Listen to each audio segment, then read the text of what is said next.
Hello बच्चों, क्या हाल चाल। आज हम लोग फिर से मिरर फार्मूला पे बेस्ड एक न्यूमेरिकल करेंगे। न्यूमेरिकल करना एकदम आसान सा काम है।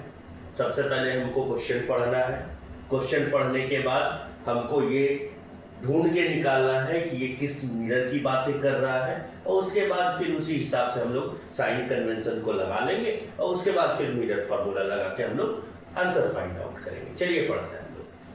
If an object is placed 18 centimeter away from the focus of the mirror, then its image is formed on the same side of the mirror 8 centimeter away from the focus. अब देखिए इस question में सबसे पहली बात क्या बोल रहा है कि पहला चीज तो हमको ये चीज समझना होगा कि ऑब्जेक्ट और इमेज दोनों मिरर के एक ही तरफ बन रहा है, और अगर ऐसा होता है कि जिस तरफ ऑब्जेक्ट है उसी तरफ अगर इमेज बन रहा है, तब जो वो इमेज होगा वो होगा रियल इमेज। और रियल इमेज हमारे पास कौन सा मिरर बनाता है? कनकेव और कन्वेक्स। तो कनकेव मिरर, मतलब इस लाइन से हमको एक चीज समझ आ गया कि मिरर जो है वो कौन सा मिरर की बातें हो रही है, तो ये हो रही है कनकेव मिरर की बात। दूसरा जो इस क्वेश्चन में दिया गया है कि इस क्वेश्चन में ऑब्जेक्ट की दूरी और इमेज की दूरी दोनों कहां से दिया गया है? तो फोकस से दिया गया है। और u जब हम लोग बोलते हैं, u का मतलब है ऑब्जेक्ट का डिस्टेंस, वो हम लोग कहां से मेजर करते हैं? तो पोल से मेजर करते हैं। तो क्वेश्चन में हमारा दिया हुआ है कि ये लेट सपोज इसको हम लोग फोकस मान लेते हैं। ऑब्जेक्ट जो है हमारे पास वो फोकस से कितनी दूरी पे रखा गया है? तो 18 सेंटीमीटर की दूरी पे रखा गया। ठीक है, कहां से? तो फोकस से 18 सेंटीमीटर की दूरी पे। और इमेज जो बन रहा है हमारा वो फोकस से 8 सेंटीमीटर की दूरी पे इमेज बन रहा है। ठीक है, लेकिन जब हम लोग u और v बोलते हैं तो u और v हम लोग कहां से मेजर करते हैं? तो पोल से मेजर करते हैं। तो मान लीजिए इसको क्या हम लोग ले लेते हैं? पोल। ठीक है, और पोल से फोकस की दूरी को हम लोग स्मॉल f से रिप्रेजेंट करते हैं, जो कि है हमारा फोकल लेंथ। अब देखते हैं हमारे पास कौन कौन सा डाटा गिवन है। अगर हम लोग u की बात करें, u का मतलब होता है ऑब्जेक्ट डिस्टेंस फ्रॉम दी पोल। पोल से ऑब्जेक्ट की दूरी, तो यहां से यहां तक हो गया f, और इस जगह से इस जगह तक हो गया 80, मतलब u इज इक्वल टू हो गया f प्लस 80। और चूंकि ये इंसिडेंट रे के ऑपोजिट साइड में हम लोग मेजरमेंट कर रहे हैं, मतलब इंसिडेंट रे अगर इस तरफ से जाए तो इसके ऑपोजिट में अगर हम लोग मेजरमेंट कर रहे हैं, तो हमें मेजरमेंट क्या लेना होगा? तो निगेटिव। ठीक है, अगर हम लोग v की बात करें तो v का मतलब होता है इमेज का डिस्टेंस कहां से? पोल से। अब पोल से यहां तक की दूरी है f, और यहां से यहां तक की दूरी है 8। इसका मतलब v हो जाएगा f प्लस 8। और चूंकि ये भी इंसिडेंट रे के ऑपोजिट में मेजरमेंट है, तो ये भी कौन सा साइन हम लोग लगा देंगे? Negative sign. अब रही बात f की, means distance of focus from the pole. ये पोल से फोकस की दूरी है f, और फिर से मेजरमेंट इस तरफ हम लोग कर रहे हैं, तो ये लिख देंगे हम लोग नेगेटिव ऑफ f। अब हमारे पास u भी है, v भी है, नोन भी है, और सिर्फ एक वेरिएबल है जो हमें पता नहीं है, वो है f, और हमें वही निकालना है क्वेश्चन। अप्लाइंग मिरर फार्मूला, अगर हम लोग मिरर फार्मूला लगाए तो 1/f means minus of f is equal to 1/v।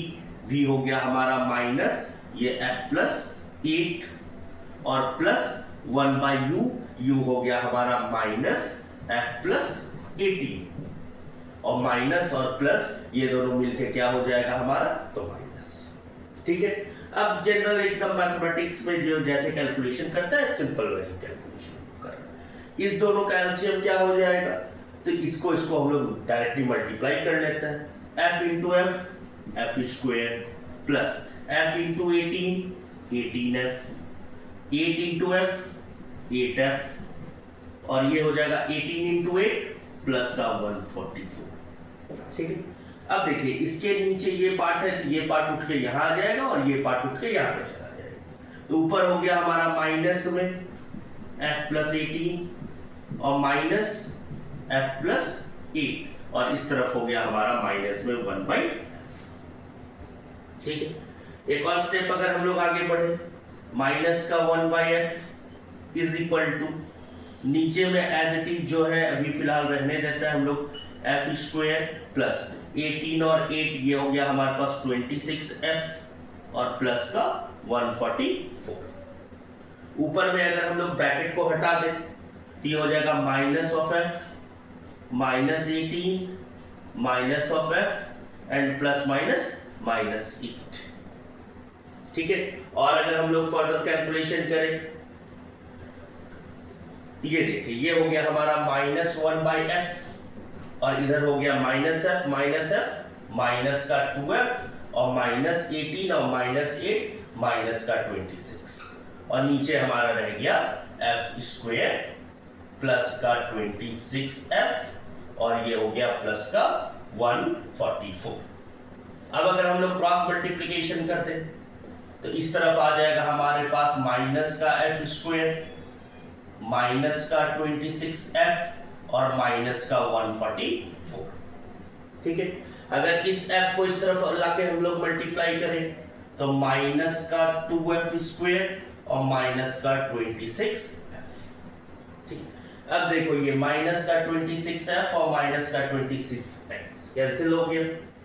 इसको अगर हम लोग उस तरफ उठा के ले जाए तो माइनस का 144 इज इक्वल टू माइनस का 2f स्क्वायर और ये इधर गया तो प्लस का f स्क्वायर, ये हो जाएगा माइनस का f स्क्वायर, माइनस से माइनस हो गया cancel, f is equal to under root 144, f is equal to plus minus 12 और चूंकि ये मिरर कौन सा है हमारा, ये रियल इमेज बना रहा है, इसका मतलब है ये मिरर है कनकेव और कनकेव का फोकल लेंथ हम लोग क्या लेते हैं निगेटिव, तो हमारा आंसर हो जाएगा f is equal to minus का 12 सेंटीमीटर।